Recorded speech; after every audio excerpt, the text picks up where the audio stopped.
देश के पहले तो आप सबको नमस्कार। देश के यशस्वी प्रधानमंत्री नरेंद्र मोदी जी के मार्गदर्शन में भारत सरकार की वित्त मंत्री निर्मला सीतारमण जी ने आज भारत सरकार का बजट पेश किया। विकसित भारत का यह बजट है। देश का बढ़ता हुआ यह निरंतर प्रगति का बजट है। सर्वस्पर्शी बजट है। इसमें गांव, गरीब, किसान, मजदूर, महिलाएं, युवा और विशेष तौर से फोकस किया उन्होंने युवाओं को, महिलाओं को, गरीब और किसान, चार बातों पर इन्होंने विशेष तौर से फोकस किया है। निश्चित रूप से जो संकल्प यशस्वी प्रधानमंत्री जी ने लिया है कि 2047 में हमारा देश विकास की श्रेणी में नंबर 1 पर आएगा, उस संकल्प को आधार मान करके और हमारा देश विश्व गुरु के स्थान पर स्थापित होगा।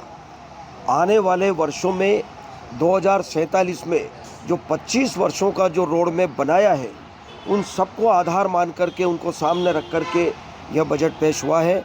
मुझे खुशी है कि वित्त मंत्री निर्मला सीतारमण जी ने बहुत ही सारे वर्गों का ध्यान रखते हुए यह बजट पेश किया है।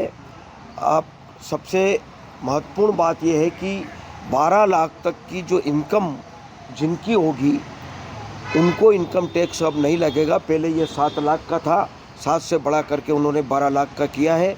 यह वास्तव में बहुत ही मध्यम वर्ग के लिए भी, सब ऐसे वर्गों के लिए भी यह बहुत बड़ा कदम सरकार ने उठाया है।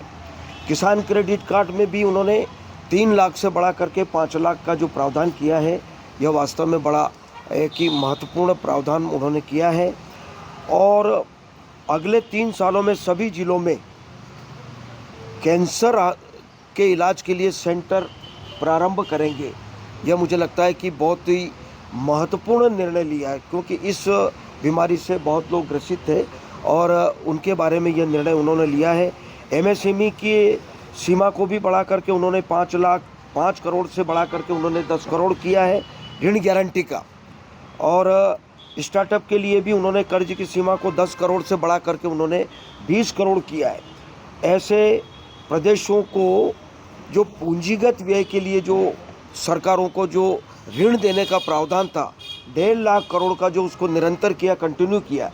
पहले भी था ये 50 वर्ष तक के लिए ऋण देने का जो प्रावधान था, उसको उन्होंने कंटिन्यू किया है। और निश्चित रूप से इससे मध्य प्रदेश को भी लाभ मिलेगा बिना ब्याज के। और विशेष बात यह है कि पूंजीगत कार्यों के लिए यह ऋण दिया जाएगा 50 वर्षों तक के लिए बिना ब्याज के। इस प्रकार से अनेक ऐसे छोटे बड़े निर्णय लिए हैं।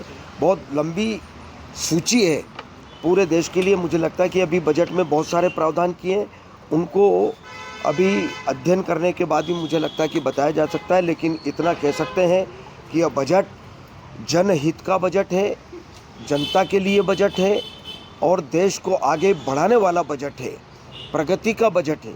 इसलिए यशस्वी प्रधानमंत्री जी को भी हम धन्यवाद देंगे और यशस्वी वित्त मंत्री भारत सरकार की, उनका भी हम हृदय से धन्यवाद कर रहे हैं, आभार व्यक्त कर रहे हैं, बधाई दे रहे हैं कि उन्होंने बहुत अच्छा बजट प्रस्तुत किया। जहाँ जहाँ आवश्यकता होगी, मुझे लगता है आवश्यकता के अनुसार बजट का प्रावधान किया होगा। यह निरंतर प्रक्रिया है। पहले भी बजट प्रस्तुत होते आए हैं, तो उन्होंने किसी न किसी प्रदेश को, मध्य प्रदेश को भी दिया है।